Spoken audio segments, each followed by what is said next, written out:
සමන්තහා චක්කවාලේසු අත්‍රා ගච්ඡන්තු දේවතා සද්දම්මං මුනි රාජස්ස සුනන්තු සග්ග මොක්ඛදං ධම්මස්සවන කාලෝ අයං බදන්තහා ධම්මස්සවන කාලෝ අයං බදන්තහා ධම්මස්සවන කාලෝ අයං බදන්තහා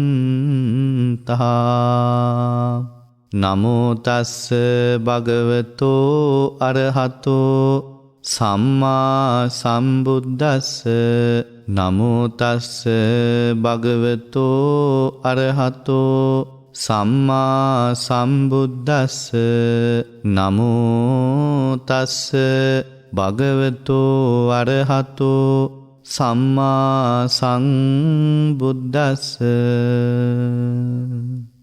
පූජනීය පින්වත් මහා සංඝරත්නයන් අවසරයි.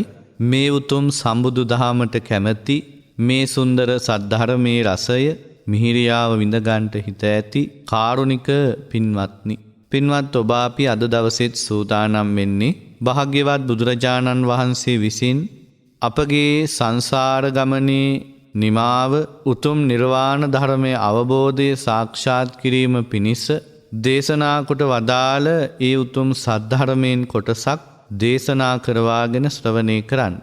අද දවසෙත් නෙත් ධර්ම දක්ෂිනාවේ විකාශය වෙන මේ උතුම් ධර්මානුශාසනාව මුළු මහත් ලෝකය පුරාම විසුරුවා හරින්ට බොහෝ දෙනෙකුට පහසුවෙන් ධර්ම ශ්‍රවණය කිරීමේ වාස්‍ය වාසනාව සලසා දෙන්නට පින්බර දහම් දායකත්වයේ දරාගෙන කල්යාණ මිත්‍රත්වයෙන් කටයුතු කරන පින්වතුන් පිරිසක් අපට මුණ ගැහෙනවා. නාවල පිටිය දෙකින්ද ගන්තලාව ලිපිනේ පදිංචි නාලිනී සේනාරත්න මහත්මියගේ සහ වී සේනාරත්න මහත්මයාගේ දරුවන් වන අනුෂා, අමල් සහ නිරෝෂා කියන පින්වත් දරුවන්.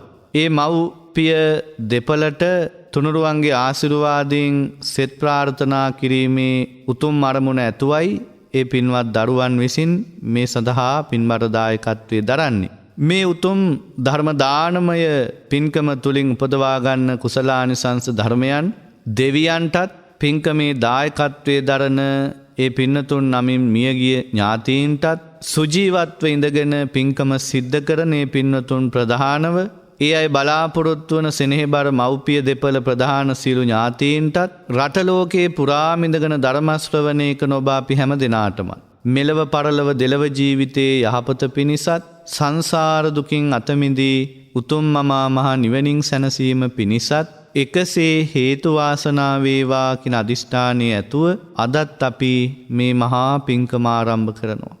ශ්‍රද්ධාවන්ත පින්වත්නි, මං අද ධර්ම දේශනාව සඳහා මාතෘකාවක් හැටියට ගත්තේ බුදුරජාණන් වහන්සේ දේශනා කරන අපේ සසර ගමනේ පැවැත්ම සහ නැවැත්ම කියන කාරණා දෙකට අදාළව භාග්‍යතුන් වහන්සේ පැහැදිලි කොට වදාළ ඊටාම ලස්සන දහම් කාරණයක්. විශේෂයෙන් කිව්වොත් සසර ගමන දික් කරන්න හේතු වෙන ආහාර වර්ග ගැනයි අපි අද කතා කරන්නේ. දැන් ආහාර කිව්වහම ආහාරවල අගහිගකමුත් අද තියෙනවානේ ගොඩක්. අපේ රටේ ගොඩාක් අසරණ මිනිස්සු ආහාර පාන ටික හරියට නැතුව, බෙහෙත් හේත් ටික හරියට නැතුව, Tamanටත් තමන්ගේ පුංචි දරුමුණුපුරන්ටත් ඒ වමනා කරන අවම පහසුකම් ටික, ඒ අත්‍යවශ්‍ය කාරණා ටිකවත් හරියට ඉෂ්ට කරගන්න නැතුව, සමහර අය ජීවිතේ නැති කරගන්න දරුමල්ලොත් එක්ක එකටම ජීවිතේ අවසන් ගමන් යන්න කල්පනා කරන මව්පියන්, ඒ වගේම සමහර තීරණාත්මක ලෙඩ රෝග නිසා ඒවට අවශ්‍ය කරන ඖෂධ ආදිය නැති නිසා ජීවිතයේ අවසන් වෙන අසරණ මිනිසුන්ගේ ඒ ජීවිත ඉරණම් පිළිබඳව රටේ හතර පැත්තෙන් ආරංචි වෙන වාර්තා වෙන කාලයකයි අපි මේ බණපදයක් ශ්‍රවණය කරන්නේ.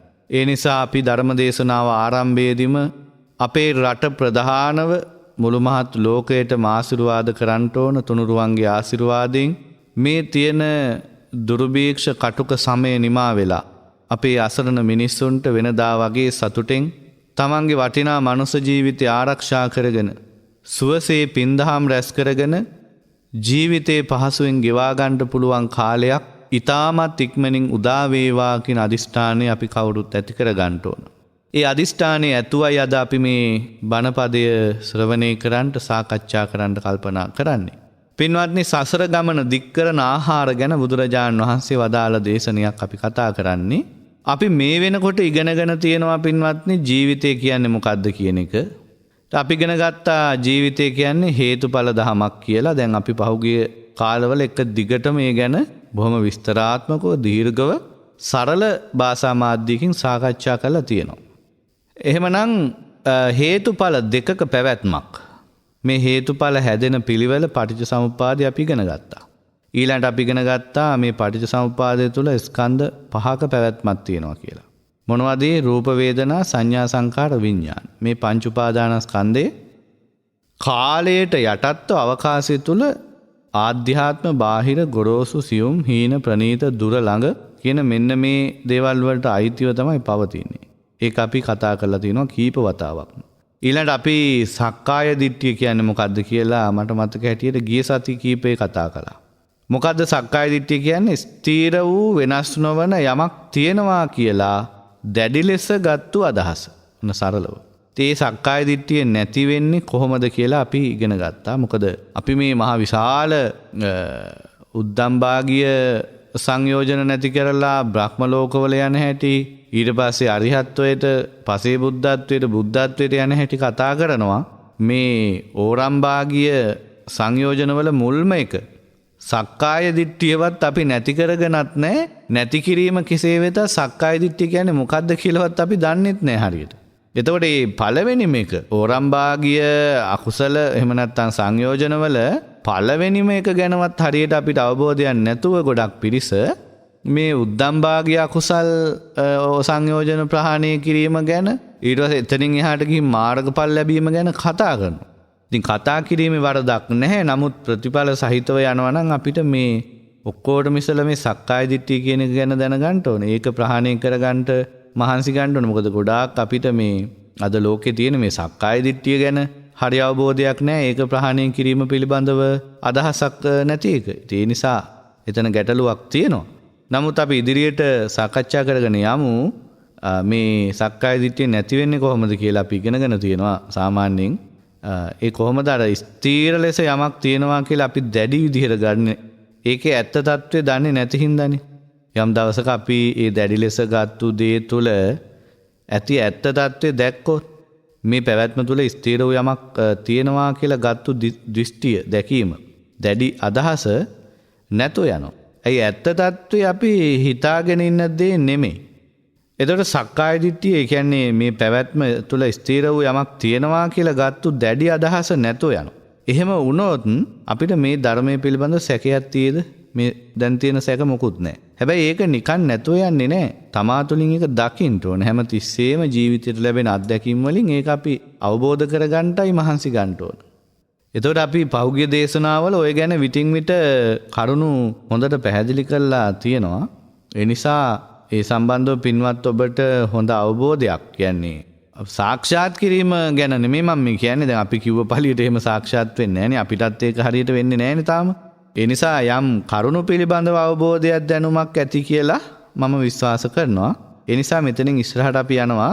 දැන් සරලවම අපි දන්න දෙයක් තමයි ඕනෑම කෙනෙකුට මේ මාර්ගඵල අවබෝධය සඳහා මේ ධර්ම ශ්‍රවණය කියන එක, එහෙම නැත්නම් බණ අහන්න ඕන කියන එක අපි දන්නවා. මොකද බණ ඇසීම, ධර්ම ශ්‍රවණය තුළින් තමයි සෑම කුසලයක්ම උපදින්නේ.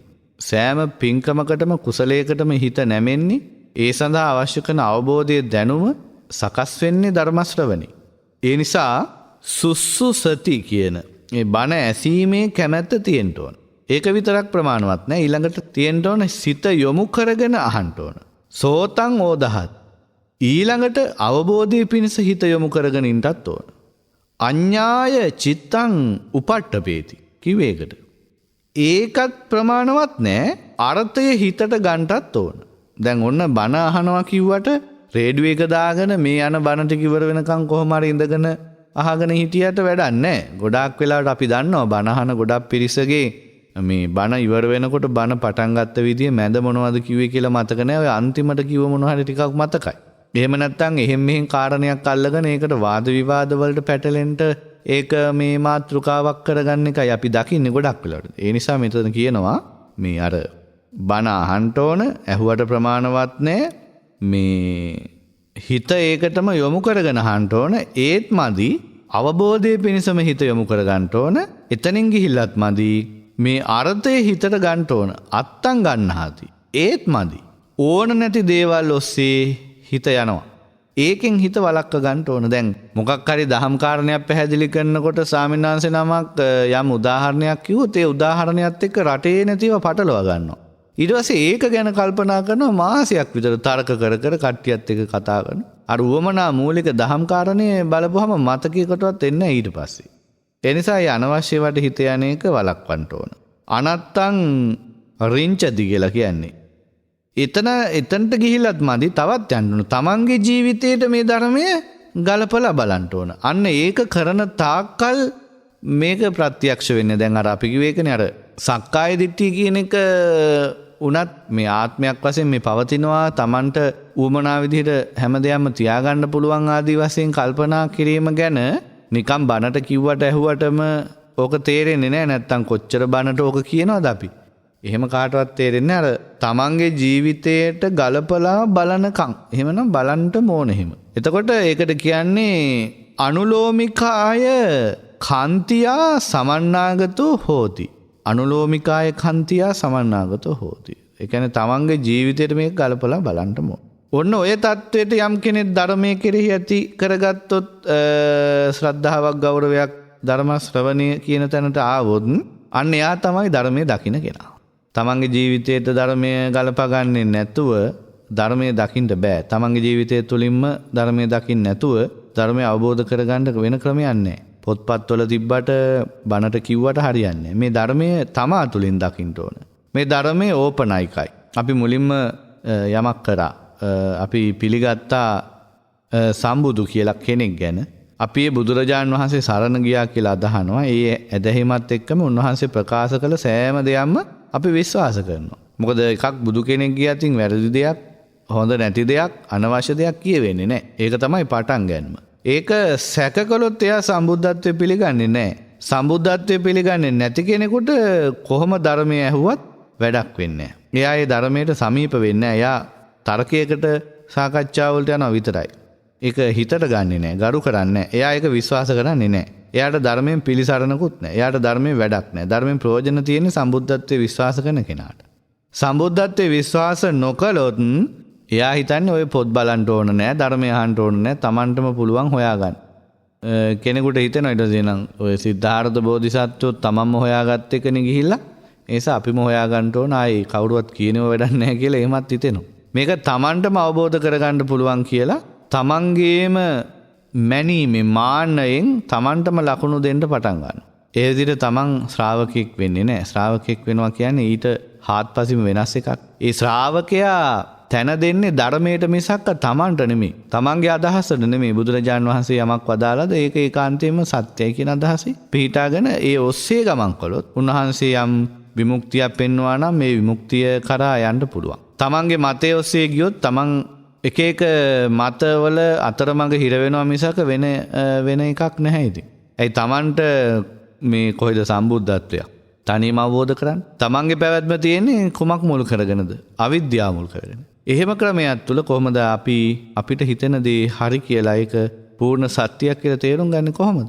අපි ඒක නිවැරදිව ඉගෙන ගන්නේ, තේරුම් ගන්නේ බුදුරජාණන් වහන්සේගේ ධර්මයේ. ඉගෙන ගත්තට පස්සේ අපි ඒක අනුගමනය කරලා ඒ ධර්මය අපේ අවබෝධයට ගලප ගන්න ඕන. අපේ ජීවිතයත් එක්ක කල්පනා කරලා. අපේ අදහස් මතිමතාන්තර වලට අනුරූපව ධර්මයේ ගලපන්ට යන්න හොඳ නැහැ. ගොඩාක් අය කරන්නේ ඒක. ධර්මයත් එක්ක අපේ අදහස් ගැලපෙන්නේ නැත්තම් බැහැර කරන්න ඕන අපේ අදහස් මිසක් ධර්මයේ නෙමෙයි. අපි ගොඩක් වෙලාවට කියනවා ඒක මම හිතන විදිහට හරියන්නේ නැහැ. මට ඒක හරියට සෙට් වෙන්නේ නැහැ. ඒ නිසා මම ඒක අයින් කරනවා කියලා අර තමන්ගේ මෝඩකම් ටික තියාගෙන ධර්මය අතෑරිනවා. එහෙමනේ වෙන්න ඕන. තමන්ගේ මෝඩකම් ටික අතෑරලා ධර්මයේ ගලප ගන්න ඕන. ධර්මයට තමන්ගේ ජීවිතය ගලපන්න ඕන. ජීවිතයට තමන්ගේ ධර්මයේ ගලපලා කල්පනා කරන්න ඕන. එම නොගැලපීමක් තියෙනවා නම් වැරදිලා තියෙන අපිට මිසක්ක ධර්මයටවත් එහෙම නැත්නම් ශාස්ත්‍රඥ වහන්සේටවත් නෙමෙයි කියන එක අපි තේරුම් ගන්න. මේ ලෝකේ එකම පිළිසරණ ධර්මය. ධම්මං විනානත්ති පිතාච මාතා කිව්වේ ධර්මයේ හැර අම්මා තාත්තා කෙනෙක් නැහැ කියලා. තමේව තානං සරණං පතිට්ඨා. ඒකමයි ආරක්ෂාව. ආරක්ෂිත ස්ථානේ එතන. ඒකමයි පිළිසරණ. ඒකමයි පිහිට. ඉතින් ධර්මය අවබෝධ කරනවා කියන්නේ අපේ පුද්ගලික මතිමතාන්තර බැහැර කළා මේ ධර්මයට ඇතුල් වෙන්න අපේ ජීවිතය ඉඩ දෙනවා කියන එක. පුද්ගලික මතිමතාන්තර එක්ක පටලවා ගත්තොත් අපි වාදයක් හදා ගන්නවා මිසක ධර්මය අවබෝධ කරගන්නේ නැහැ. ඒතර වාද කලකෝලහල කර කර ඉන්න එක නෙමෙයි ධර්ම අවබෝධය කියන්නේ. මේ ලෝකේ තියෙන අනිත් ආගම් දර්ශන මතවාදයන්ට වඩා බුදුරජාන් වහන්සේගේ ධර්මයේ තියෙන සුවිශේෂීත්වය මොකද්ද? ඒක අහන ඔබ වගේම කියන අපිත් දැනගෙන ඉන්න ඕන. උන්වහන්සේ දේශනා කරේ මේ ලෝකයේ හිටන හැම ඥානවන්ත කෙනෙකුටම සිටිය හැකි අවබෝධ කළ හැකි සෑම කාලයකදීම එක හා සමානව පවතින ලෝක ධර්මතාවයක්. ඒක තමයි හේතුඵල ධම. බුද්ධිගෝචර ධමයක් ඒක. අද වෙනකොට දියුණු ලෝකේ දියුණු පුද්ගලයන් නිදහසේ කල්පනා කරන අය මේ හේතුඵල ධම ගැන බොහොම පැහැදිලිව තේරුම් ගන්නවා. දැන් අපි අද ඒ ගැන ටිකක් විස්තර කතා කරමු. මෙහෙම අපි දන්නවා ගහක් පවතින්න නම් ඒකට ජලය, පොහොර, පස්, හිරු එළිය මේ හැමදේම අවශ්‍යයි. මේ හැමදේින්ම තමයි ගහක් පෝෂණය වෙන්නේ. අන්න ඒ වගේ තමයි මේ ජීවිත පැවැත්ම නැමැති දුක සකස් වෙන්නේත් හේතු ගොඩාක් ඇතුව. ඉබේ නෙමෙයි. ඉතින් බුදුරජාන් වහන්සේ අපිට කියලා දුන්නා උන්වහන්සේ අවබෝධ කරගත්තු දේ. එහෙම නැත්නම් අපි දන්නේ නැහැ අපි තුල සක්කාය දිට්ඨිය කියලා එකක් තියෙනවා කියලා. රාග දෝෂ මෝහ ආදී මේ කෙලෙස් නිසා අපිට දුක හදලා දෙනවා කියලා අපි දන්නේ නැහැ. නාම රූප වලින් මිදුනාම මේ දුකෙන් මිදෙනවා කියලා උන්වහන්සේ පෙන්නලා දෙනකන් අපි දැනගෙන හිටියේ නැහැ. ඉතින් උන්වහන්සේ පෙන්නලා දෙනවා මේ පැවැත්ම නිකම් පැවැත්මක් නෙමෙයි. මේ පැවැත්මටත් අර ගහට වගේම පෝෂණය සඳහා තියෙනවා ආහාර. ආහාර කියන්නේ පැවැත්ම පෝෂණය කරන දේ. පැවැත්මට අනුග්‍රහ කරන දේ. උන්වහන්සේ අවබෝධ කළා. උන්වහන්සේ විශිෂ්ට නුවණින් දැක්කා සසර පැවැත්ම ගෙන යන්න මේ පැවැත්ම පෝෂණය කරන්න ආහාර වර්ග 4ක් උපකාර වෙනවා කියලා. ඒකේ පළවෙනි ආහාරය තමයි කබලින්කාර ආහාරය. දෙවෙනි ආහාරය තමයි පස්ස ආහාරය. තුන්වෙනි එක මනෝ සංචේතන ආහාරය. හතරවෙනි එක තමයි විඥාන ආහාරය. ඉතින් මේ ලෝකයේ සෑම ජීවියෙකුගේම පැවැත්ම තියෙන්නේ මේ ආහාර හතරින් අනුග්‍රහය උදව්ව ලැබෙමින්. තිරිසන් ලෝකයේ තිරිසන් සතත්, නිරේ ඉන්න නිරිසතත්, പ്രേත ලෝකයේ ඉන්න പ്രേතයත්, මනුෂ්‍ය ලෝකයේ මනුස්සයත්, දිව්‍ය ලෝකවල ඉන්න දෙවියනුත්, බ්‍රහ්ම ලෝකවල බ්‍රහ්මයනුත් ඔය ආහාර හතරින් අනුග්‍රහ ලබනවා. ඒ නිසා තමයි සියලු ජීවීන්ගේ පැවැත්ම තියෙන්නේ. ඊළඟට දැන් අර ගහට අවශ්‍ය කරන පොහොර වතුර, හිරු එළිය වගේ දේවල් නැතුව ගියොත් මොකද වෙන්නේ? ගහ මැරෙනවා. ගහ අභාවයට යනවා. අන්න ඒ වගේ මේ ජීවිතේට ওই ආහාර හතර නැති වුණොත් ජීවිත පැවැත්ම නිමා වෙනවා. පවතින්නේ නැහැ. ඒකේ අනිත් පැත්ත තමයි ওই ආහාර හතර අපි නිතර සකස් කරලා දෙනවා කියන්නේ. මේකේ ඉතින් ඉවරයක් නැහැ, දිගටම පවතිනවා. ඉතින් අපි බලමු උන්වහන්සේ පෙන්නපු පළවෙනි ආහාරය කබලින්කාර ආහාරය කියන්නේ ගොරෝසු හෝ සියුම් හෝ ආහාර. ගොරෝසු ආහාර කියන්නේ අපි අනුභව කරන ආහාර. ඒ වගේම මේ වාතයේ තියෙන දේවල් උරාගෙන ජීවත් වෙන ජීවීන් ඉන්නවා. ඒ වගේම ඊටාම සියුම් ආහාර අනුභව කරන මේ ඒ තුලින් ජීවත් වෙන සමහර ජීවීන් ඉන්නවා. මේ ගොරෝසු සියුම් කොයි ආහාරයත් අනුභව කරන ජීවත් වෙන ජීවීන් ඉන්නවා වගේම ගොරෝසු සියුම් හැම ආහාරයක්ම පැවැත්මට අනුබල දෙනවා. ඉතින් අපිටත් ඔය කියන වෙලාවකට මේ සැහැල්ලු ආහාරයක් දෙන්න එහෙම නැත්නම් ගොඩාක් වෙලාවට දියර ආහාර දෙන්න දැන් ලොකු දෙයක් මස් මාළු කිරි බිත්තර සහිතව ලොකු බත් පිගානක් හපලා කනවා නම් ඒක ටිකක් ගොරෝසු ආහාරයක්. එතකොට එතනින් අපි නිකන් ගමු උදාහරණයක් දැන් සුප් ටිකක් වගේ බෙන්ඩර් කරලා ඒකත් පෙරලා වතුර ටික විතරක් බොනවා. බොහොම සැහැල්ලුයි. ඒ කියන්නේ දුර්වල කෙනෙකුට හපලා කරලා කන්න බඩේ කෑම දිරවා ගන්නට අමාරු කෙනෙකුට දෙන්නේ ඒ වගේ ආහාරයක්. එතකොට දැන් එතනින්ම අපිට පේනවනේ ඒ වගේ සියුම් ආහාරයක් ගන්න අයත් ඉන්නවා. දැන් ප්‍රේතයෝ වගේ අය සමහර ප්‍රේතයෝ ඉන්නවා මේ යම් යම් දේවල් වල ගඳ සුවඳ ආග්‍රහණය කිරීමෙන් ජීවත් වෙනවා. එතකොට ඒක බොහොම සියුම්ම ශරීරයට උරා ගන්න දෙයක්. එතකොට මේ ආහාරවල මේ කියන්නේ කබලින්කාර ආහාරවල සියුම් ගොරෝසු කියලා දෙකක් තියෙනවා. අපිට පේනවා හොඳටම. මොකද අපි ආහාර දෙකම ගන්නවා අවශ්‍ය වෙලාවට. ඒ දෙකෙන්ම ජීවිතේ පැවැත්මට උදව් වෙනවා. ඉතින් බුදුරජාණන් වහන්සේ පෙන්නනවා මේන් එක ආහාරයකට හරි අහු වෙලා හිටියොත් ඒකට අහුනාමයි. උන්වහන්සේ පෙන්නනවා යම් හේකින් මේ ගොරෝසු හරි සියුම් හරි කබලින්කාර ආහාරයට ඇල්මක් තියෙනවා නම් ඒ කෙරෙහි රාගයක් තියෙනවා නම් පතිට්ඨිතං තත්ත විඥානං විරුල්හ විඥානයේ තුල පිහිටලා පැලවෙන්න පටන් ගන්නවා වැඩෙනවා අපිට නොපෙනෙන පැත්තක් උන්වහන්සේ පෙන්නලා දෙන්නේ විඥානේ වැඩෙනවා කියන්නේ හිත වැඩෙනවා යම් තැනක විඥානේ වැඩෙනවද අති තත්ත නාම රූපස්ස අවක්ඛන්ති එතන තමයි නාම රූප බැසගන්නේ ඒ කියන්නේ සිත වැඩෙන තැන යම් තැනක නාම රූප බැස ගන්නවාද එතන තමයි සකස් වීම වර්ධනය වෙන්නේ සංඛාරා නං උද්දි සකස් වීම වර්ධනය වෙන්නේ එතන යම් තැනක සකස් වීම නිරන්තරයෙන්ම සිදු වෙනවා නම් අත්ති තත්ත ආයතින්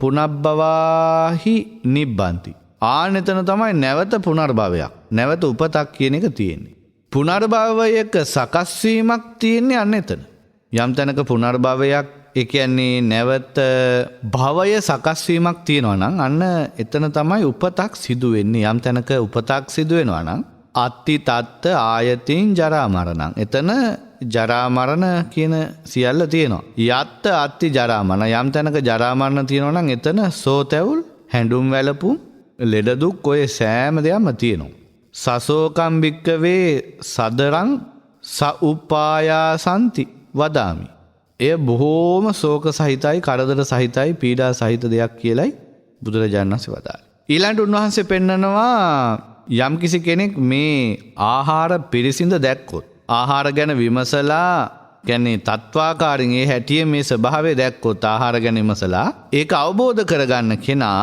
අවබෝධ කරන්නේ පංචකාම ගුණ කියලා කියනවා මොනවාද මේ පංචකාම ගුණ කියන්නේ ඇහැට පේන රූප කනට ඇහෙන ශබ්ද නාසයට දැනෙන ගඳ සුවඳ දිවට දැනෙන රස කයට දැනෙන පහස කියන පහ අපි ඉස්සර වෙලාම ආහාර ඇහෙන් දකින්නේ නැද්ද ඇහෙන් දැකලා ආස්වාදයක් ලබන්නේ නැද්ද දැන් අපි කතාවටත් කියන්නේ කෑම ටික ලස්සනට තියෙන්න ඕන පිළිවෙලකට එතකොට තමයි කණ්ඩ හිතෙන්නේ නැත්තම් සමහරලාට මේ දැක්ක ගමන්ම කෑම එපා වෙනවා කන්න තියා කොච්චර බඩගින්නක් තිබ්බත් කෑම එපා වෙනවා මිනිසුන්ට දැක්ක ගමන් පෙනුම හරි නැත්තම් ඒ නිසා මහන්සි වෙලා ලස්සනට පිළිවෙලකට කෑම ටික සකස් කරන්නේ ඒකයි. ඒතකොට ඇහෙන් දැක්ක ගමන් එකෙන් යම් ආස්වාදයක් ලබනවා කනවද නැද්ද ගොඩක් කනවද කියලා ඔක්කොම තීරණය වෙනවා දැක්ක ගමන්. ඊට පස්සේ ආහාර ගැන කනෙන් අහන්නේ නැද්ද? කනෙන් අහලා ආස්වාදයක් ලබනවා. දැන් ඔය කියන්නේ රූපවාහිනියක වෙළඳ දැන්වීමක් දානකොට උනත් කෑම ගැන රූපයත් පෙන්නනවා රූපේ පෙන්න ගමන් ඒක අර නළු නිලියෝ ඒ ප්‍රදර්ශනය කරන අය කතා කරන වචන වලින් ඒ කෑම එකේ දැන් අපිට ටීවී එකේ පේන්නේ රූපයක් විතරයිනේ ඒ පේන රූපේ කෑම වල රස දැනෙන විදිහට කටට කෙල උනන විදිහට අර කතා කරන වෙළඳ දැන්වීම නිරූපණය කරන අය එහෙම කරලා පෙන්නනවා එතකොට අපිට ඒ කෑම එක කෑව වගේම විනෝදයක් සතුටක් දැනෙනවා මේ ඊළඟට කණ්ඩ ලොකු ආසාවක් ඇති කරනවා. ඒ කටවල් උල් කරලා කට ඇඹුල් කරලා ඒ කතා කරනකොට ඒ කෑම කන ගැන කියනකොට රස ගැන කියනකොට ඒ හඬ වෙනස් කරලා මේ දැන් කනවා වගේ මවාපාලා කතා කරනවා. ඒ සද්දය තුලින්ම අපිට ඒ කෑම ගැන හරි ආසාවක් ඇති වෙනවා. ඒක දැන් මට මෙහෙම නිරූපණය කරලා පෙන්වන්න බෑනේ හොඳට වෙළඳ දැන්වීමක් යනකොට බලන්න ඒ වෙළඳ දැන්වීමේ නිරූපණය කරන ශිල්පියෝ ඒ කෑම එක දැන් ගිහින් කණ්ඩ හිතෙන විදිහට තමයි වචන හසුරුවන්නේ.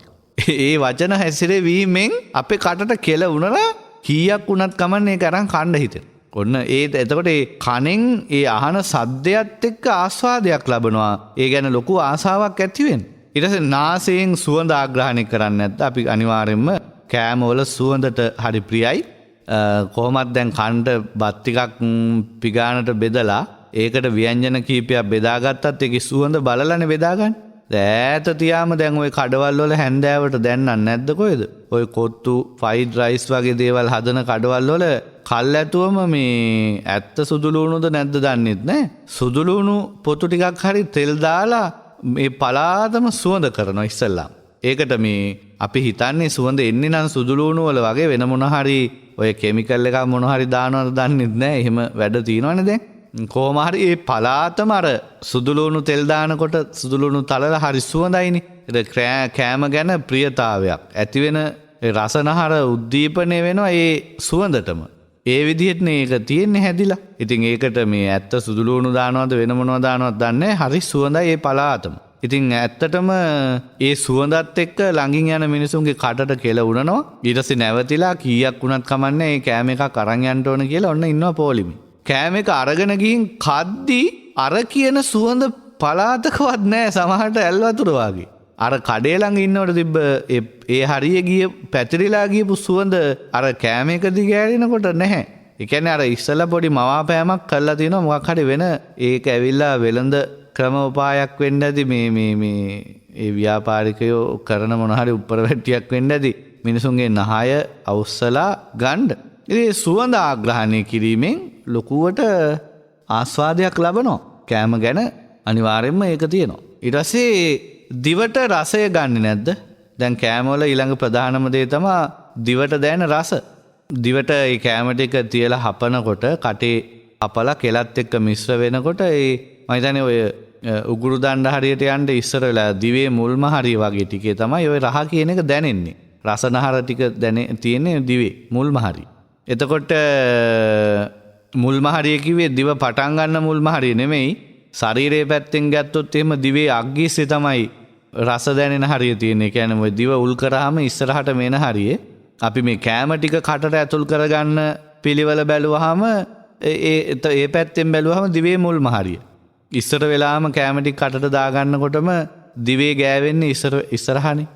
සමහර ඒවා අපි ඔය ඇඹුල් රහ ලුණු රහ වගේ දේවල් යන්තම් ඒ වගේ දෙයක් අතට අරගෙන යන්තම් දිවේ ගාලානේ බලන්නේ. ගාගත්ත ගමන් ඒකේ තියෙන රසගුණ ඔක්කොම මුළු ඇඟටම දැනෙනවනේ. එතකොට මේ දිවේ මේ පොඩි රුපියල් 2ක් විතර දිවේ මුල් හරිය ගෑවෙනකොට තමයි ওই රස ඔක්කොම දැනෙන්නේ. ඊට පස්සේ දිවේ මැද හරිය, දිවේ අන්තිම හරිය, ඒ කියන්නේ උගුරු දණ්ඩට කිට්ටු වෙන ටික එතනින් පල්ලෙහා ආමාශය හරහා බඩවැල් හරහා ගිහිල්ලා ගුද මාර්ගෙන් එළියට එනකන් මේ ආහාර ජීර්ණ පද්ධතියේ ආයේ මේ මොකක් හරි බ්ලොග් ගලක් හරි ගඩොල් කැටයක් හරි පොල් එල්ලක් හරි කමන්නේ පුළුවන් නම් කොහොම හරි උගුරෙන් පල්ලෙහාට යවුවොත් ඔය ගානක් නැහැ පල්ලෙහාටම ගිහිල්ලා පුළුවන් හරියක් දිරවලා ඉතුරු ටික මල විදියට පහ වෙලා යනවා. ආයේක ලුණු රහද මිරිස් රහද වෙන මොකවත් රසද ඒ කිසි ගානක්වත් දැනෙන්නේ නැහැ අපිට. කළු ගල් ටිකක් හරි කමන්නේ සිමෙන්ති ටිකක් හරි කමන්නේ කටට දාගෙන ඔය දිවේ ගෑවෙන හරියෙන් කොහොම හරි බේරලා උගුරෙන් පල්ලෙහාට බැස්සුවා නම් ආයෙ ඉතින් ඕන එකක්. දැන් ওই බෙහෙත් බොනකොටත් මිනිස්සු වතුර ටිකක් කටට අරගෙන ওই ගොඩාක් බෙහෙත් බොන්න බය අය පෙති ටික උගුරටම දාගෙන ගිලින්නේ අයියේ. අර ඒ වගේ තිත්ත රහ ඇඹුල් රහ රෝම දිවට දැනුනොත් දිවේ ඉස්සරහා වැදුනොත් තමයි ප්‍රශ්නේ ඇති වෙන්නේ. ඉතින් අපි ඔය සත්තුත් එක මරාගෙන කාලා ඔය හැම දෙයක්ම ඔය රස පිනිස කනබොන දේවල් හැම දෙයකම ලෙඩ දුක් හදාගෙන තවත් සත්තු සර්පයන්ව මරාගෙන ඔය කන්නේ එකක් ඔය ප්‍රධානම දේ රසය කියන එක ඕක ඔය දිවේ අග්ගිස්සට දැනෙන පොඩි දෙයක්. ඊට පස්සේ ඕකේ ගානක් නැහැ ඕන එකක්. ඉතින් ඔය පොඩි රස දැනිල්ල කියන කාරණේට හරීම ප්‍රියයි මිනිස්සු. නෙමෙයි ඕනම සතෙක් එහෙම තමයි. දැන් බල්ලෙක් වුණත් නිකන් වතුරත් එක්ක බත් දුන්නට හොදි මාළු කියලා ඔය එළවලු ව්‍යංජන එක්ක කැම ටිකක් දුන්නට කන්නේ නැහනේ. මාළු කෑල්ලක් මස් කෑල්ලක් උගේ දිවේ ගෑවෙනකොට තමයි උටත් ඒක කන්න හිතෙන්නේ. ඉතින් සතාත් එහෙම තමයි මං කියවර තිරිසන් සත්තුන්ටත් ඔය ආහාර ටික කොහොමයි මිනිසාටත් ඔහොමයි පෙරේතයාටත් ඔහොමයි නිරිසතාටත් ඔහොමයි දෙවියටත් ඔහොමයි හැමෝටම මේ අදාළ විදියට ආහාරය. එතකොට මේ දිවෙන් රස බලලා ඒ පිළිබඳව අදහස් පහල කරගන්න එක ඒ රස පිළිබඳ ආස්වාදයක් ලබන එක තියෙනවා. අපි දිවෙන් ඒ ආහාර ස්පර්ශ කරනවා. ස්පර්ශ කරලා ආස්වාදය ලබනවා. එහෙමනම් ආහාරයක් කියනකොට කීයක් ලැබිලාද? 5ක් ලැබිලා පංච ගුණ. එතකොට ආහාරයක් සමග රූප, ශබ්ද, ගන්ධ, පහස, රසය කියන මේ පහම ඇවිල්ලා හිත බැඳිලා. ඉතින් බුදුරජාණන් වහන්සේ පෙන්වනවා යම් කෙනෙක් මේ ආහාරයේ යථා ස්වභාවය දැක්කොත් එයා ආයමත් කාම ලෝකෙට එන්නේ නැහැ. ඒ කියන්නේ අනාගාමී වෙනවා කියලා කියන්නේ. උන්වහන්සේ දැක්කා එහෙම කරන්න පුළුවන් කියලා. නැත්තම් උන්වහන්සේ එහෙම වදාරන්නේ නැහැනේ. ඔන්න ඔය නිසා බුදුරජාණන් වහන්සේ තමන් වහන්සේගේ ශ්‍රාවකයන්ට කියනවා කරුණු 5ක් අත නොහැර පුරුදු කරන්න කියලා. මොකද්ද? කායේ අසුභානුපස්සී. මේ කය පිළිබඳ සුභ වශයෙන් බලන්නේ නැතුව ඇත්ත తත්වය වෙච්ච අසුභේ පුරුදු කරන්න. දැන් අපි කිව්වොත් අසුභේ පුරුදු කරන්න කියලා ඔය තරුණ ළමයින්ට එහෙම කියන්න එපයි කියලා කියන්නේ වැඩිහිටියෝ. එයාලට ජීවිතේ පාවෙයි කියලා. ඒ කියන්නේ එයාලව මෝඩයට අන්දලා ගුණාට අන්දලා බොරු කියන්නද කියන්නේ? බොරුවට මේ සුබයි බය වෙන්න දෙයක් නැහැ. මෙහෙම කපලා කොටලා මෙහෙම හොදලා ගත්තාම හරි කියලා. නමුත් ඇත්ත తත්වේ මේක. ඇත්තම తත්වේ තමයි අසුබය. බොරුව තමයි සුබ. දැන් බොරු කිය රවට්ටන්න තරම් පොඩි බබාලා නෙමෙයිනේ. ඒ නිසා ඇත්ත දේ දැනගෙන අවබෝධයෙන් ඉන්න මේ වමනේ කර ඉන්න. අපෝ ඊයා පිරිය එක ගා ඉන්න ඒ වගේ මෝඩ වැඩවලට නෙමෙයි මේ අසුබය පුරුදු කරන්නේ. ඇත්ත తත්වේ දැනගන්න. ඒතකොට ඒ ඇත්ත ස්වභාවය වුණ අසුබය නිතර පුරුදු කරන්න. ඊළඟ දෙවෙනි එක තමයි ආහාරයේ රස හොයන්නේ නැතුව ආහාරයේ පටික්කුල සංඤී. මේ ආහාරයේ පිළිකුල් වෙලා යන දෙයක් නේද කියලා ඒකේ ඇත්ත දකිමින් ඉන්න කියලා. දැන් මේක හැමෝටම බැරි. ඉතින් දැන් සාමාන්‍ය ගිහි ජීවිතයක් ගත කරන කෙනෙකුට ඕක වැඩි කියන්න යන්නේ. දැන් බුදුරජාණන් වහන්සේලා වුණත් මේ දේශනාව කරන්නේ මේ ධර්මය අවබෝධ කරගන්න, සසර දුකින් අත මිදෙන්න, එහෙම නැත්නම් සංසාර ගමන නිමා කරන්න බලාපොරොත්තු වෙන කෙනෙකුට තමයි මේක කියන්නේ. නැත්නම් ආහාරයේ පිළිකුල් ස්වභාවය කියන්නේ මේ වමනේ දදායින්න. දැන් එහෙමනම් බුදුරජාණන් වහන්සේ වළඳන දාන ටික ඔක්කාරයට ඇවිල්ලා ඇඟිල්ල දාලා වමනේ කර ඊයා අප්පිරියයි කිව්වේ නෑනේ. ඒ ප්‍රණීත ආහාර පාන මිනිසුන්ගෙන් ලැබෙනවා. රාජරාජ මහමාතුරු පූජා කරන ඒ ආහාරය වළඳනවා. ඒක අප්පිරිය කර ඉන්න එහෙම එකකට නෙමෙයි. ඊට පස්සේ දුගී මගී යාචකයන්ගෙන් බොහොම අපිරිසිදු ආහාරයක් වුණත් රහතන් වහන්සේ නමකට පින්ඩපාතය ලැබෙනවා. උන්වහන්සේලා ඒක ප්‍රතික්ෂේප කරන්නේත් නෑ. ඒක ගැන අප්පිරිය හිතන්නේත් නෑ. අර ප්‍රණීත රාජභෝජන ගැන මසුරු වෙලා රාගාදී කෙලෙස් ඇති කරගන්නෙත් නෑ. ඒ දෙකම සමානව විඳ ගන්න උන්වහන්සේලාට පුළුවන්. මොකද ඒ ආහාරේ ඇත්ත ස්වභාවය මේක පිළිකුල් වෙලා යන දෙයක් නේද කියලා ඇත්ත දකින්න.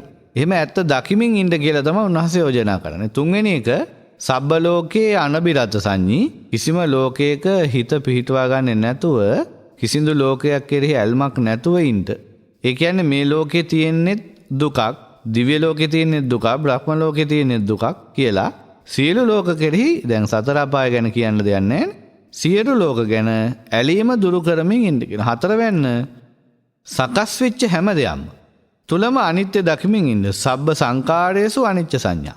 පස්වෙනි එක ඕනෑම වෙලාවක මිය යන්න පුළුවන් කියන අදහස හිතේ දියුණු කරලා තියාගන්න. ඒ කියන්නේ මරණය කියන එක ඕනෑම වෙලාවක තමන් කරා පැමිණෙන්න පුළුවන් කියලා නිතර ඒ ගැන හිතන්න. මං අර දැක්ක අන්තර්ජාලේ ජෝඩුවක් පාරේ ඇවිදගෙන යනවා. සමහර ස්වාමියා බිරිඳ හෝ පෙම්වතා පෙම්වතිය වෙන්න ඇති තරුණ ජෝඩුවක්. තරුණයි ගොඩක්. යනකොට මේ කිසිම කලබලයක් නැතුව බොහොම පැහැදිලිව තිබ්බ පාරේ යනකොට මොකක් හරි හේතුවකින් ඈත අනතුරක් වෙච්ච වාහනයක ටයර් එකක් ගැලවිලා ඇවිල්ලා හරි වේගෙන් ඇවිල්ලා අර එක ළඟම ගියපු දෙන්නගෙන් පිරිමි ළමයාගේ ඇඟේ වැදෙනවා. මහා විශාල රෝදයක්. වැදුන ගමන් එතනම වැටෙනවා. මැරිලාම තමයි වැටෙන්නේ. සමහරට වැටිලා පොළොවේ වැදිලා හරි මැරෙනවා. කොහොම හරි ඒ එකට ගියපු දෙන්න කොච්චර බලාපොරොත්තු, කොච්චර අනාගත කරුණු කාරණා ගැන කතා කරමින්, සිහින මවමින්, සැලසුම් කරමින්ද යන්න ඇත්තේ. බැලු බැල්මට මැරෙන්න ඕන වයසකුත් නෙමෙයි කියලා කියන්න ඇති කට්ටිය. මැරෙන එකක් ගැන අහලකවත් හිතේ තියෙන්නත් නැතුව ඇති. නමුත් ඔන්න මැරුණා. හිතා ගන්නවත් බැරි වෙලාවක තමයි මැරිලා තියෙන්නේ. එක පුද්ගලයේ බයිසිකලයක් පැදගෙන යන ගමන් පොල් ගහක් කඩාගෙන වැටිලා මේ මිනිහයාගේ ඇඟට. ඒ කියන්නේ උතට හිතන්න බයිසිකලය කියන්නේ මේ තනි පුද්ගලයා වේගෙන් යනවා. අනික තනි පුද්ගලයෙක්. පොල් ගහක් කියන්නේ මහා විශාල මහත එකක් නෙමෙයි, පොඩි එකක්.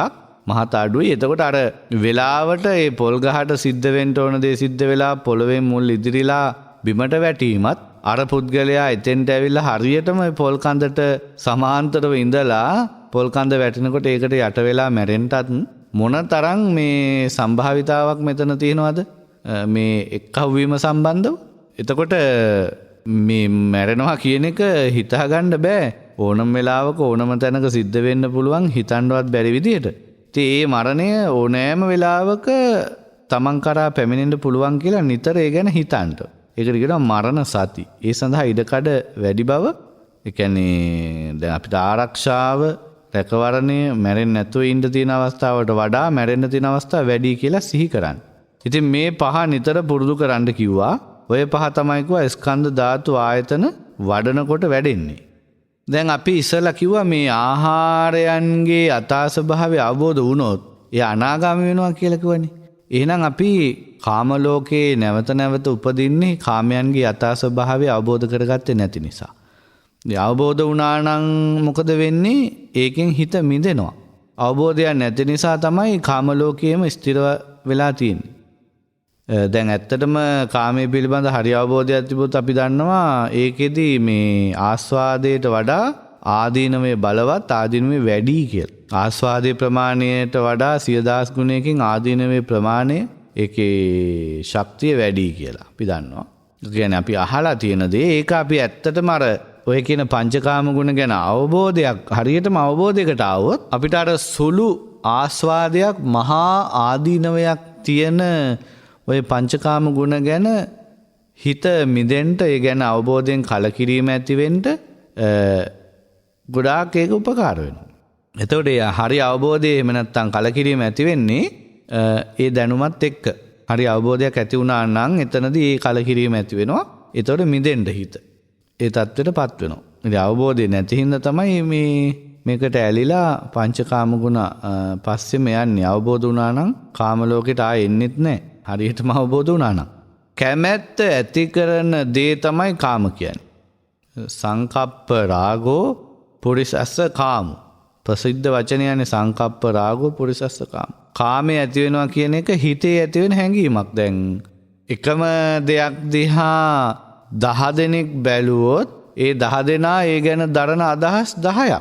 එකම શબ્දයක් 10 දෙනෙක් ඇහුවොත් ඒ 10 දෙනාට ඒ શબ્දය ඇහෙන්නේ ඒ શબ્දයේ තියෙන රසය පිළිබඳ අදහස් 10ක් තියෙන. හැඟීම් 10ක්. එතකොට 10 දෙනෙක් එකම ගඳක් හෝ සුවඳක් ආග්‍රහණය කළොත් ඒ පිළිබඳව අදහස් 10ක් තියෙනවා. සමාන වෙන්නේ. එතකොට මොකක් හරි එකම රහක් 10 දෙනෙක් වින්දොත් ඒ 10 දෙනාට දැනෙන අදහස් 10ක්. ස්පර්ශයත් එහෙමයි. එතකොට මේ එක එකනාගේ හිතේ ඇති වෙන සංකල්පීයමය වශයෙන් තමයි කැමැත්ත හෝ අකමැත්ත මේ හැමදේම ඇති වෙන්නේ. හිතේ ඇති වෙන හැඟීම. මේවා හැඟීම් නිසා තමයි මේවයි මිදෙන්න පුළුවන් වෙන්නේ. නැත්තම් ඇත්තටම එහෙම එකක් තියෙනවා නම් මිදෙන්න බෑනේ. ලෝකේ දැන් ගල් ගෙඩියක ඔළුව හරියෙන් හප්පගත්තොත් එහෙම ඕනෑම කෙනෙකුගේ ඔළුව කුඩු පට්ටම් වෙනවනේ. ඒකෙන් නිදහස් වෙන්න බෑ කාටවත්. නමුත් මේ හිතේ ඇති වෙන හැඟීම කියන එක එක එක්කෙනාට විවිධයි. ඒක තමන් විසින් හදාගත්ත එකක් නිසා ඒකෙන් නිදහස් වෙන්න පුළුවන්. දැන් 10 දෙනෙක් ඔළුව හප්පගත්තා කියලා 10 දෙනාගේ එක්කෙනේ සමහර කෙනෙක්ගේ ඔළුව කුඩු පට්ටම් වෙනවා, සමහර කෙනෙක්ගේ තව ටිකක් හයි වෙනවා කියලා එකක් නැහැ. ඒක ඕනම කෙනෙක්ගේ කුඩු වෙනවා. ඒක සංකල්පයක් නෙමෙයි හින්දා. නමුත් මෙතන තියෙන්නේ සංකල්පයක්. මේවා ස්ථිර වශයෙන්ම හැම එකක්ම කිදා බහැලා මුල් බැහැගෙන තියෙනවා නම් මේ කිසි දෙයකින් මිදෙන්න බෑ. හොඳට බලන්න අපි කාලයක් ඇලුම් කරපු කෙනෙකුට කාලයක් ගොඩාක් ආදරය කරපු කෙනෙකුට කාලයකදී වෛර කරන්නේ නැද්ද? වෛර කරනවා. ඒ වගේම කාලයකදී වෛර කරපු කෙනෙකුට කාලයක් ගියාම සමහරට කැමැත්තක් ඇති වෙන ඇලුම් කිරීමක් ඇති වෙනවා. කාලයකදී එපා වුණ දේ කාලයකදී ඕන වෙනවා. එහෙම වෙන්නේ මොකක් හින්දාද? වෙනස් වීමක් තියෙන නිසා. ඒ හැඟීමක් ඒක.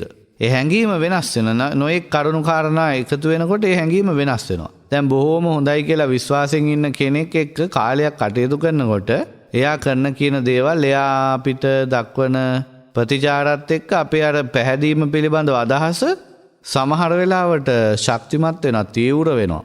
තවත් පැහැදීම වැඩි වෙනවා. සමහරට ටික ටික පැහැදීම paludu වෙලා සමහරට නැත්තටම නැති වෙලා යනවා.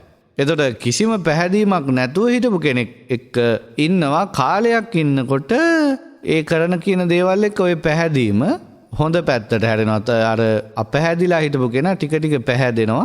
පැහැදීම තීව්‍ර වෙලා හොන්තරටම විශ්වාස කරන කෙනා බවටත් පත් වෙනවා. සමහරට ඒ පැහැදීම එහෙමම නැත්තටම නැති වෙලා ගිහිල්ලා විනාශ වෙලා යන්නටමත් පුළුවන්. ඒ ඕනම එකක් තියෙනවා. එහෙම වෙන්නේ මොකද? වෙනස් වීමක් තියෙන. ඒක හැඟීමක්, සංකල්පයක්. ඒක හැඟීමක් නොවේ නම් ගස් ගල් වගේ තියෙනවා නම් දැන් මං කිව්වේ ඒකනේ ගලක් කියන එක ගැන හැඟීමක් නෙමෙයි. ගලේ ඇප්පුණොත් ඉතින් කවුරු වුණත් ඉවරයි. ඒ වයින් හිත මුදවා ගන්න බෑ. ඒවා හැඟීම්, සංකල්ප. ඒ නිසා ඒවා අයින් කරන්න පුළුවන්කම තියෙන. ඉතින් බුදුරජාණන් වහන්සේ පෙන්නනවා ශ්‍රාවකයාට යම් දවසක මේ ආහාර වලින් මිදෙන්න ඕන නම් ආහාරයට බැඳෙන සිත ඒකෙන් මුදව ගන්න ඕනේ. එහෙම ගන්නවා නම් ආහාරය ගැන ගැඹුරු කලකිරීමක් ඇති කර ගන්න කියලා. කෙලවරක් නැති භවයේදී මේ ජීවිතයේ ආරම්භයේදීමත් මේ දක්වාත් අපි වැඩිපුරම කාලයක් ගත කරලා තියෙන්නේ කණ්ඩායි අඳින්නයිනේ. කෑමට තමයි වැඩි දැන්. ඉගෙනගෙන රස්සාවල් කරලා ඔක්කොම කරන්නේ ඉතින් කණ්ඩනේ. ඔය මිනිස්සු කතාවටත් කියන්නේ කණ්ඩ බොණ්ඩ තියෙනවා නම් ආයේ දැන් ඔය ලොකු මැති ඇමතුරු වගේ කට්ටිය ඉගෙන ගන්නවා කියන එක ගැන හිතන්නේ නැත්තේ ඇයි? මොන ක්‍රමෙන් හරි කණ්ඩ බොණ්ඩ ඕන තරම් තියෙනවා. ඉතින් ආයෙ ඉගෙන ගන්නට, පින් දහම් කරන්නට, හොඳ ජීවිත ගෙවන්න කියලා එකක් නැහැ. මරණාසන්න මොහොත වෙනක හෙට මැරුණත් අද හම්බ කරන්න තමයි හිතන්නේ, හොරකම් කරන්න තමයි හිතන්නේ. මොනවා හරි දෙයක් කරලා තව ගොඩ වැඩි කරගන්න හිතන්නේ මොකද? ඒ තියෙනවා, තියෙන දේ තව වැඩි වෙනවා. එතකොට කණ්ඩ බොණ්ඩ පුළුවන් හොඳට කියලා දන්නවා. එතකොට මේ පින් කරන්න, පව් කරන්න, හොඳ නරක කරන්න එහෙම හිතන්නේ. දැන් ඔය අපේ ගෙවල් වල ඉන්න වයසක උන්දලා ආච්චාමලා සියලා සමහරව මරණාසන්න වෙනකොට Tamanට තියෙන ඉඩකඩම් දීපල දරුවන්ට බෙදලා දෙනවා. එක්ක පන්සල් වලට නැති බැරි මිනිසුන්ට පොදු දෙයට බෙදා හදලා දෙනවනේ ඒවා. ඒවයි නිදහස් වෙන්න ඕන කියලා හිත. ඊට පස්සේ පින් දහම් කරනවා. මොන හරි වෙලාවෙ හැටියට පින්කම් වලට අත ගහනවා. එහෙම ඉන්නවනේ. නමුත් ඔය ලොකු ලොකුවට හම්බ කරපු දේශපාලඥයෝ එහෙම බලන්නකො. එහෙම එකක් නැහැ. මරණාසන්න මොහොතේ පණ ඇද හරි තව හම්බ කරන්න පුළුවන්ද කියලා බලන්න. ඒ කියන්නේ අර කරදරයක් නැතුව හිටපු හින්දා එයාලට හිතෙනවා මේක ප්‍රශ්නයක් නැහැ කියලා. කණ්ඩ තමයි ඔක්කොම. කණ්ඩයි අඳින්නයි. දැන් බලන්න කෑමට වැඩියෙන් ගත කරා, වියදම් කරා. දැන් උදේ කාලා දවල්ටත් කනවා. ඔය අතරටත් කනවා, රැයටත් කනවා, මගදිත් කනවා, හෝටල් වලදිත් කනවා, කෑම හිතෙමුත් කනවනේ. දැන් සමහර ඒවාට බෝඩ් වල එහෙම තියෙනවා දැක්කම ගණන් වැඩි. ඒ වුණාට හිතෙන් එක කාලා තලු මරලා ඒකේ රස විඳලා ඔක්කොම ඉවරයි. ඉතින් මේකෙන් මිදෙන්න හරි අමාරුයි. ලේසි නෑ. අපි කවුරුත් අහුවෙච්ච ප්‍රමාණයක්. මේ බණ කියන මටත්, බණ අහන ඔබටත් අපි කාටත් තියෙන එක ගැටලුවක්. ඉතින් මේකෙන් මිදෙන්න අපි කාටත් තියෙන පිළිසරණ ධර්මයේ තමයි හරියට වීර්යය කළොත් ජය ගන්න පුළුවන්. බුදුරජාණන් වහන්සේ මේ ආහාර අනුභවය ගැන හොඳ උපමාවක් පෙන්වුවා. එක අම්මා කෙනෙකුයි තාත්තා කෙනෙකුයි තමන්ගේ එකම දරුවත් අරගෙන කෑම බීම ටිකකුත් අරගෙන කාන්තාරයකින් එතර වෙනවා. එතර වෙන්න ගියා. අතරමඟදී ආහාර ඉවර වුණා. දැන් තුන්දෙනාම බඩගින්නි. දැන් කල්පනා කරනවා තුන්දෙනාම මැරෙනවද විකල්පයක් හොයා ගන්නවද?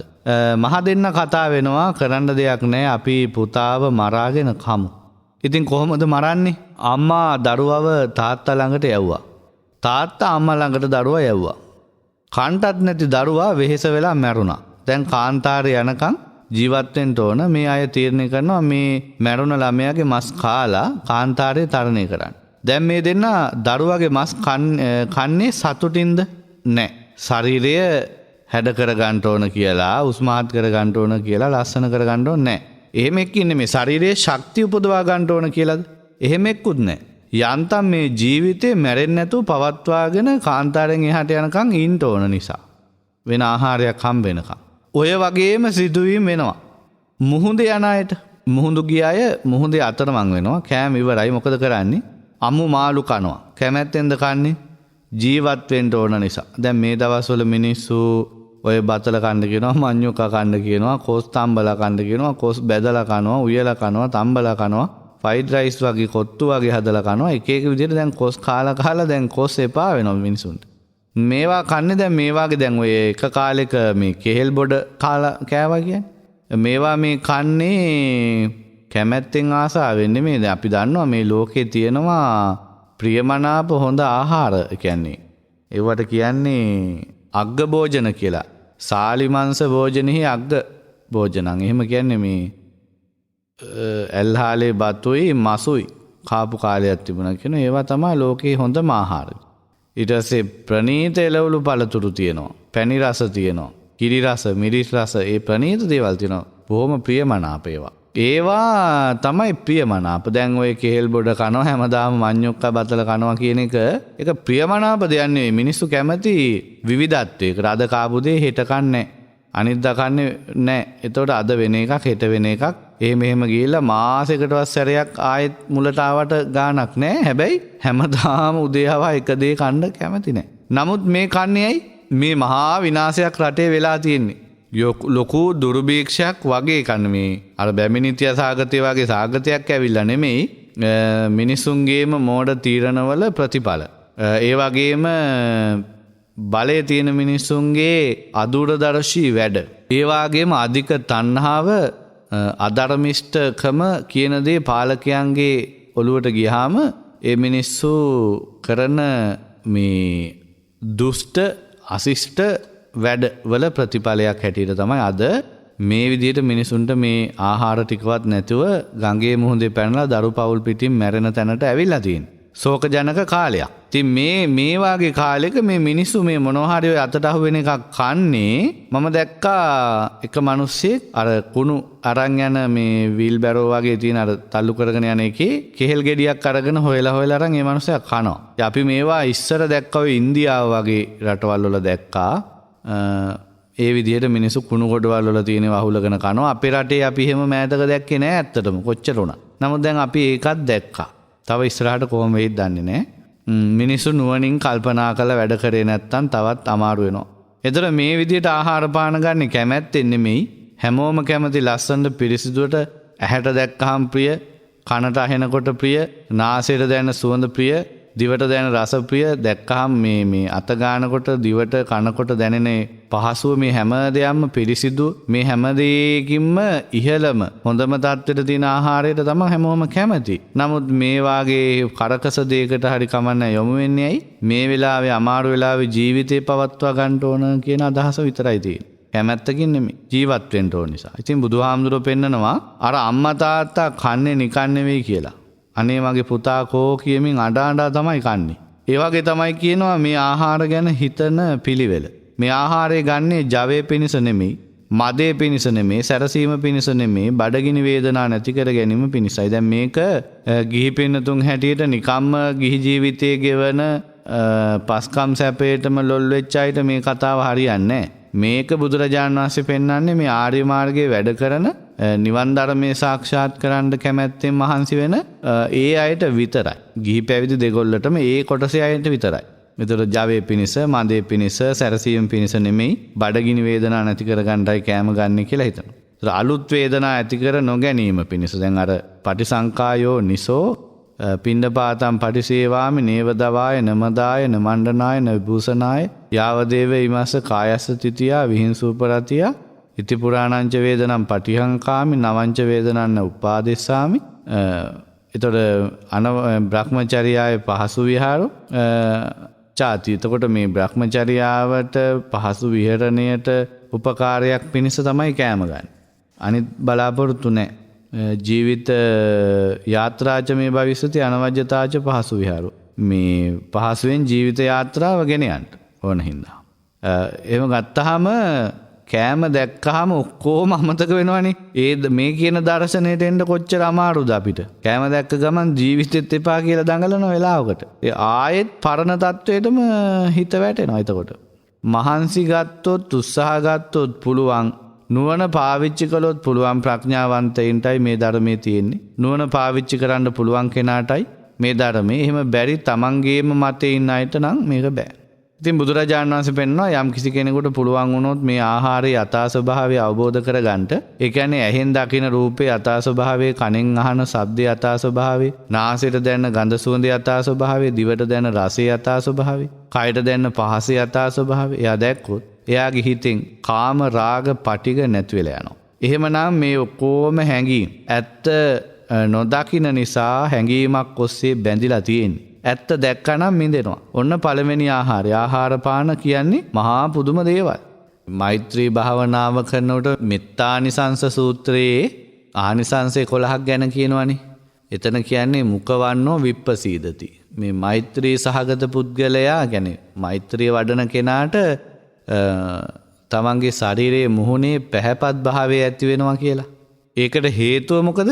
අර මෛත්‍රී සහගත සිතුවිලි වලින් ඉන්නකොට එයාගේ චිත්තසංතානයේ ඇති වෙන පිරිසිදුකම, නිදහස්කම අර ද්වේෂය වගේ ගින්නකින් පිච්චි තියනට වඩා බොහොම සිහිල්ව යනකොට ඒ ස්වභාවය ලේ ධාතුවට දැනෙනවා. ලේ ධාතුවට එකතු වෙනවා. එතකොට ඒක පිරිසිදු වෙලා ඒ පිරිසිදු හැඟීම් එක්ක ලේ ධාතුව මොකද ශරීරයයි මනසයි මේ ඔක්කොම එකට සම්බන්ධයිනේ. මේ මනසේ ඇතිවෙන ව්‍යාකූල ස්වභාවයන් ශරීරයට දැනෙනවා වගේම මනසේ ඇතිවෙන හොඳ අර ප්‍රීති ප්‍රමෝදිත ගතියත් ශරීරයට දැනෙනවා. අර මනසේ ඇතිවෙන සතුට ප්‍රීතිය ඊට පස්සේ අර මිත්‍රශීලීකම මෛත්‍රී කරුණාව වගේ හොඳ ගුණදහම් සිතුවිලිත් එක්ක ඇතිවෙන පිරිසිදුකම එහෙමනම් ලේ ධාතුවට එක්කහ වෙනවා. ලේ ටික පිරිසිදු වෙලා නිමිලා යනවා. එතකොට අර කරකශ ගතිය ගිහිල්ලා ඒ පිරිසිදු නිවුන ලේ ටික ගමන් කරනකොට ශරීරයේ පැහැපත් භාවය ඇති වෙනවා. එතකොට ඒක මුඛවන්න විප්‍රසීදති කියන දෙයට උපකාර වෙනවා වෙන්න පුළුවන්. ඊළඟට දැන් ඔය අපිට තේරෙන තව දෙයක් තමයි මේ අපි ටිකක් ඔය මඳුරුවා ඉන්නේ මඳුරුවා ඔකට හොඳම උදාහරණේ. මඳුරුවා අපේ කන ළඟ කූන් කූන් ගාලා දඟලන ඔක්කොටම වැඩිය මේ කනවට වැඩිය ඌ ඉස්සල්ලාම කරන්නේ ඒක. දැන් අපිට මඳුරුවා කන එක ඉවසන්න පුළුවන්. ඔය කන ළඟ කූන් කූන් ගාන එක තමයි ඉවසන්න බැරි. කන ළඟ කෑ ගහනකොට අපිට හොඳටම තද වෙනවා. තරහ යනවා. උඩ පැන පැන ගහන්න හදනවා අරුට.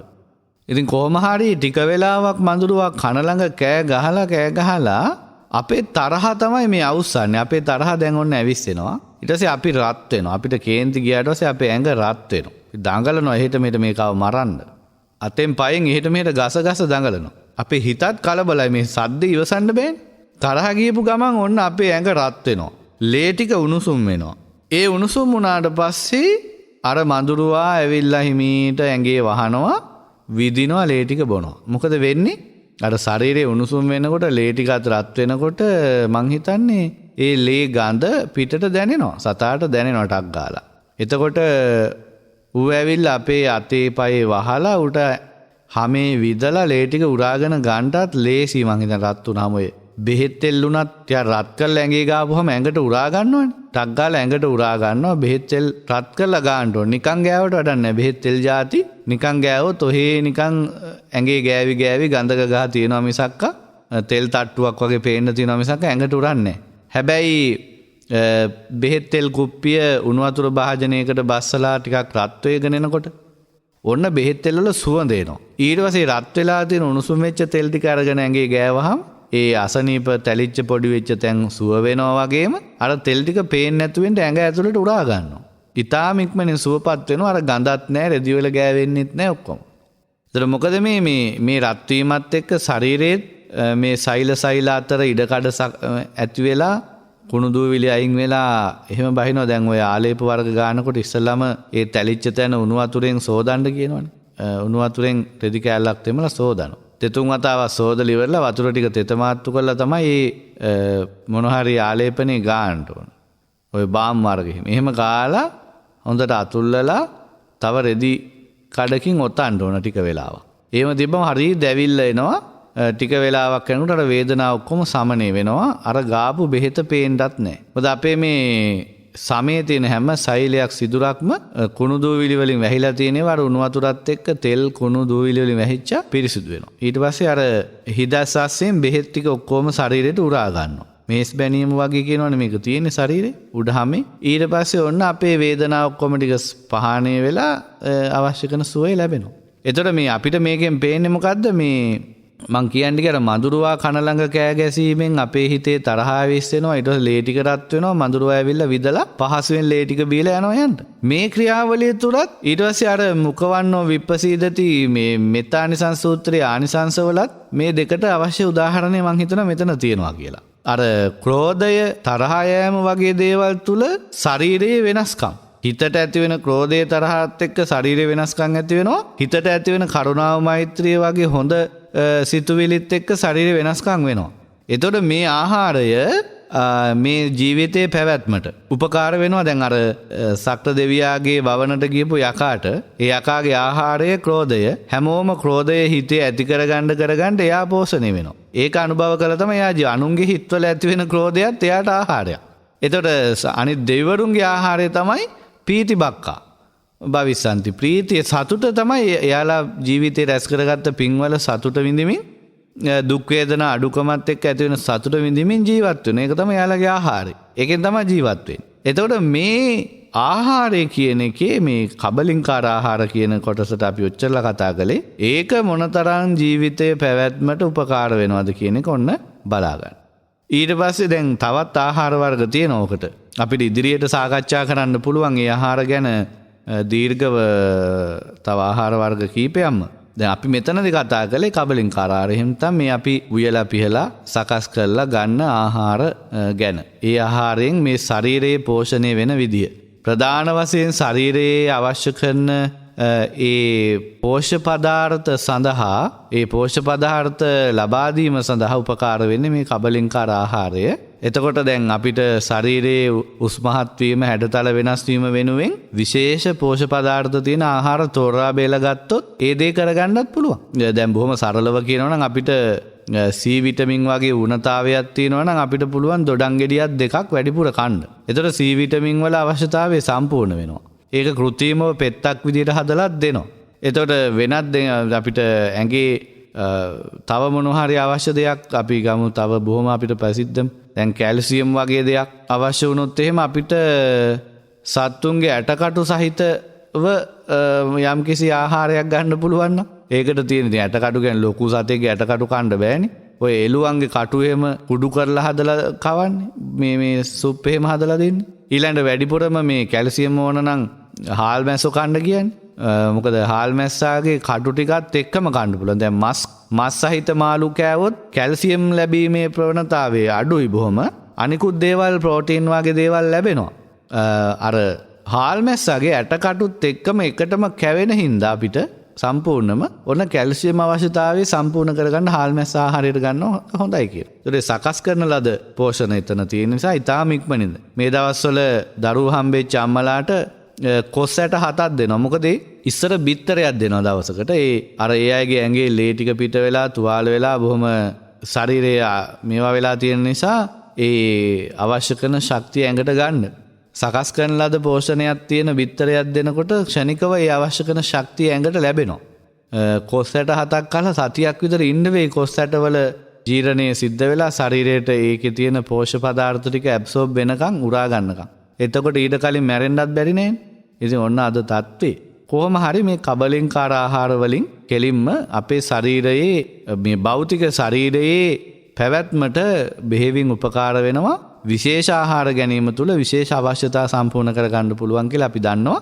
ඉතින් ඒ ආහාර එක්ක ඇති කරගන්න අර චේතනාත්මක හැඟීම් දැනීම නිසා සංසාරෙත් දික් වෙලා යනවා කියන එක මෙතනදී අපි කතා කළා. එහෙමනම් අපිට මේ අද ධර්මානුශාසනාව සඳහා ලැබෙන කාලය අවසන් නිසා අපි මෙතනින් ධර්මානුශාසන අවසන් කරන අපි කතා කළේ අපේ සංසාර ගමන දික් කරන්න උපකාර වෙන ආහාර වර්ග ගැන කතා කරන්න පටන් ගත්තේ. ඒකේ පළවෙනි ආහාරය ගැන අපි කතා කළා මේ දැන් කබලින්කාර ආහාර කියන එක. අපිට ඊළඟ සතියේ දිගටම කතා කරන්න පුළුවන් පස්ස ආහාර, ඊට පස්සේ මනෝ සංචේතන ආහාර, විඥාන ආහාර කියන ඉතිරි ආහාර වර්ග 3 ගැන. එතකොට සම්පූර්ණ ආහාර වර්ග 4යි. එකෙන් පළමුවෙන් අපි අද කතා කරලා අවසන් කළා.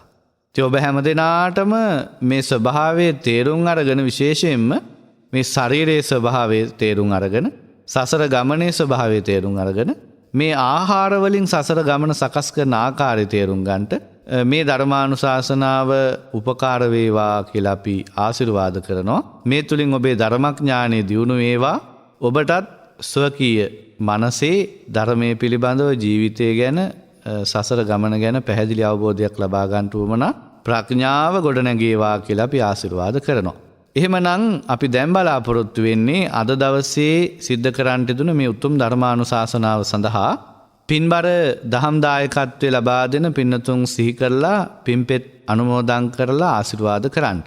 අද මේ උතුම් ධර්මානුශාසනාව ලෝකේ පුරාම පතුරවා හරින්ට පින්බර දහම් දායකත්වයේ ධර්මින් කටයුතු කරන්නේ නාවලපිටිය දෙකින්ද ගන්තලාව ලිපිනේ පදිංචි නාලිනී සේනාරත්න මහත්මියගේ සහ වී සේනාරත්න මහත්මයාගේ දරුවන් වන අනුෂා අමල් සහ නිරෝෂා කියන පින්වත් දරුවන් විසින්. ඒ පින්නතුන් බලාපොරොත්තු වෙනවා 70 වන ජන්මදිනයේ සමරන නාලිනී සේනාරත්න මව්තුමියටත් වී සේනාරත්න පියතුමන්ටත් නිදුක් නිරෝගී චිරජීවනයේ සැලසේවා. පින්බර ජීවිතයක් ගත කිරීමට අවශ්‍ය කරන ශක්තිය කායික මානසික වශයෙන් දියුණු වේවා කියන ආශිර්වාදයේ තුනුරුවන්ගේ සරණින් දෙවියන්ගේ ආශිර්වාදයෙන් ලබා දෙන්න බලාපොරොත්තු වෙනවා. ඒ වගේම කවිඳු ඉනුක ප්‍රනිදි චනුගි සවනි කියන දුවා දරුවන්ගේ අධ්‍යාපන කටයුතු සාර්ථක වේවා කියන ආශිර්වාදයේ සිද්ධ කරනවා.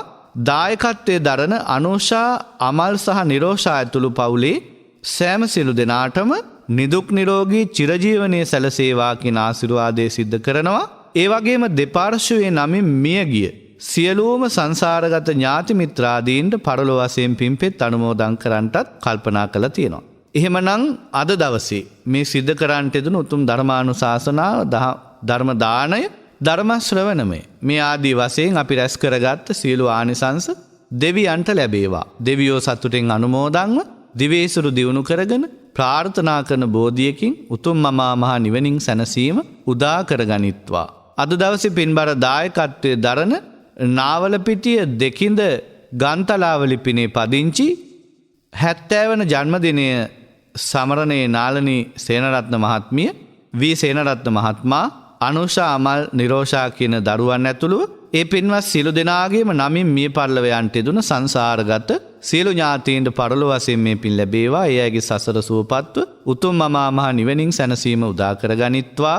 දායකත්වයේ දරන අනුෂා අමල් නිරෝෂා කියන දරුවන්ගේ අදහස් පරිදි 70 වන ජන්මදිනය සමරන පින්වත් නාලනී සේනරත්න මෞතුමිය වී සේනරත්න පියතුමා ප්‍රධාන ඒ නම් සඳහන් කළ පුංචි දරුවන් සුජීවත් වෙන සෑම සිළු දෙනාට ධර්ම ශ්‍රවණය කරු පින්වත් ඔබ අපි හැම දෙනාටම තුනුරුවන්ගේ ආශිර්වාදෙන් දෙවියන්ගේ ආශිර්වාදෙන් නිදුක් නිරෝගී චිරජීවනයේ සැලසේවා.